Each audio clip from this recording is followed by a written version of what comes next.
In this episode of Highlight Sundays, Skype, a new smartwatch, and a new laptop.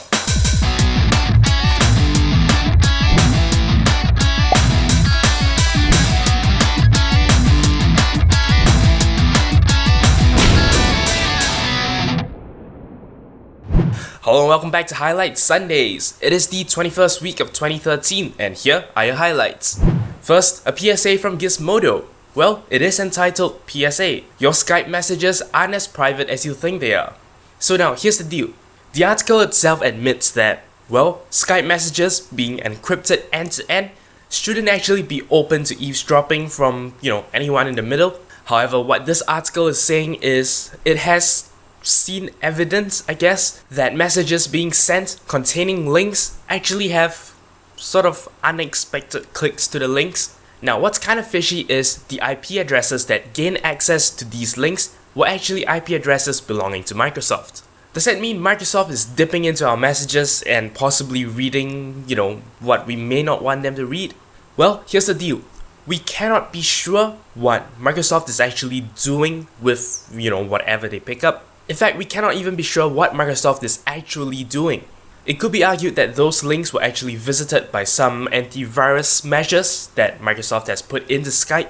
I mean, hey, Gmail scans your attachments for viruses. Even back in the day of Windows Live Messenger, which was very recently taken over by Skype, any links sent from one party to another tend to be redirected to a security type page. So I don't really think this is enough for us to jump too much into the negative conclusions. But hey, the usual advice applies. The same remains true for all web services. There's always a little bit of a privacy concern, I guess. If there's something you really don't want people to know, don't discuss it over the net. That's really the easiest way out. This article will not discourage me from using Skype like I do normally. I mean, come on, there are millions of users using Skype. I don't think it's even humanly possible for Microsoft to go into every conversation and look for things that they want.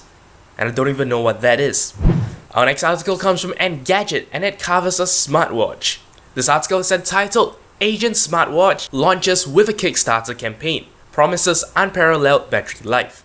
Now, if you're interested to see the full feature set of this watch, do head down to the link in the video description. There is actually a video link that goes into quite a bit of detail, but here's a point I really want to discuss.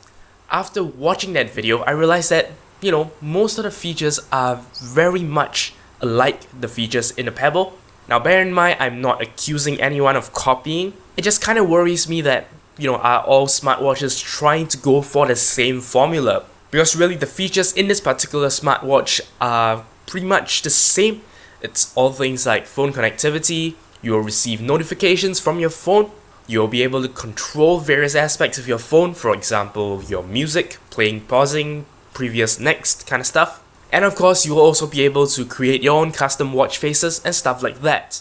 Which, in a nutshell, is essentially all the same features as the Pebble has. And it just kind of worries me that, is there really no room for innovation on this front? This being such a new industry, I would rather see people actually experimenting with different features. It's so new, you can throw stuff at the wall and see what sticks. So it's kind of disappointing to see everyone going the same route. But hey, well, seeing as that the Pebble has gotten a lot of attention during its Kickstarter campaign, and hopefully the Agent Smartwatch does as well. And if that's the case, maybe we'll get even more people interested in wearable computing, which will hopefully result in more people jumping in, contributing to this industry, and maybe we can see some more innovative and interesting features. Speaking of innovation, our next article comes from Mashable and is entitled HP Envy TouchSmart 14 Laptop Has a 3200 by 1800 Screen. Now let's just think about that for a moment. That is quite a lot more resolution than we've pretty much heard of at this point of time. Nowadays we've seen almost 3000 by 1800 screens, so I guess this is a pretty significant step forward because most desktop monitors today tend to hang around 1080p resolution. I've seen them go as high as maybe 2560 by 1440, but not much beyond that. And the norm still remains about 1080p. So it's nice to see equipment manufacturers start pushing towards even higher resolutions, and this on a laptop no less. The article actually covers the HP Envy TouchSmart 14, which is a new laptop that HP has just announced.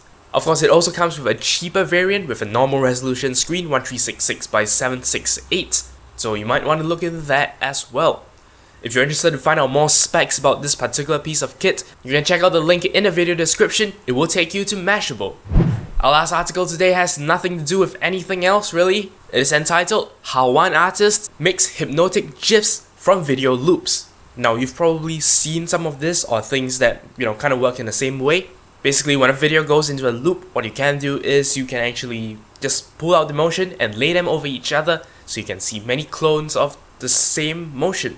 I can't really describe it. This isn't something that is very easily described, so do head down to the video description, check out this article. Now Gizmodo actually managed to grab hold of this guy.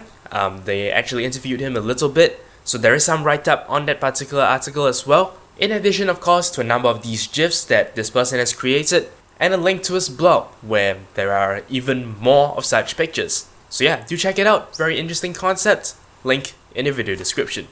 And that's it, that's all the articles I have for you today. I have nothing much to vlog about really, just chugging along with the Trippy Particles pack. As always, I still really appreciate feedback on that particular project. And yeah, stay tuned for the release 1 week from now. That's all there is for this episode of Highlight Sundays. If you have any comments, queries or suggestions, feel free to leave a comment in the comment section below. Don't forget to follow the official Twitter for this channel at twitter.com/0612tv. As always, I appreciate every like, favorite and subscription you give me. But until next time, you're watching 0612TV.